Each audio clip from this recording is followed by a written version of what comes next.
আপনারা জানেন আমরা দীর্ঘ ১.৫ দশকের আওয়ামী জাহিলিয়াতের শাসনের পরে আজকে আমরা মুক্ত বাংলাদেশে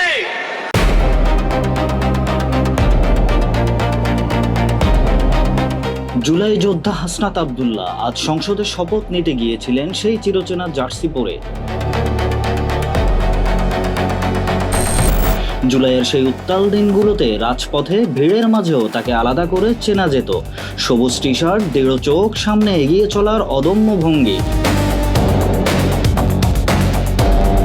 অনেকের কাছে পোশাকটি ছিল কেবল একটি জার্সি, কিন্তু সমর্থকদের কাছে সেটিই হয়ে ওঠে প্রতিরোধ আর প্রত্যয়ের প্রতীক।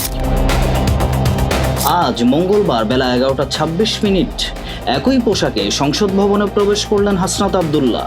পাশে ছিলেন দলের প্রধান নাহিদ ইসলাম। সবুজ জার্সিতে হাসনাত এক সময়ের একই আন্দোলনের স্মৃতি বহন করে তারা হাঁটলেন শপথের পথে।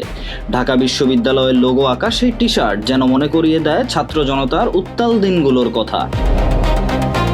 স্লোগান, মিছিল, চোখে স্বপ্ন আর বুক ভরা সাহস। রাজপথের লড়াই থেকে সংসদের আনুষ্ঠানিকতায় এই যাত্রাপথে পোশাক বদলায়নি, বদলেছে শুধু মঞ্চ।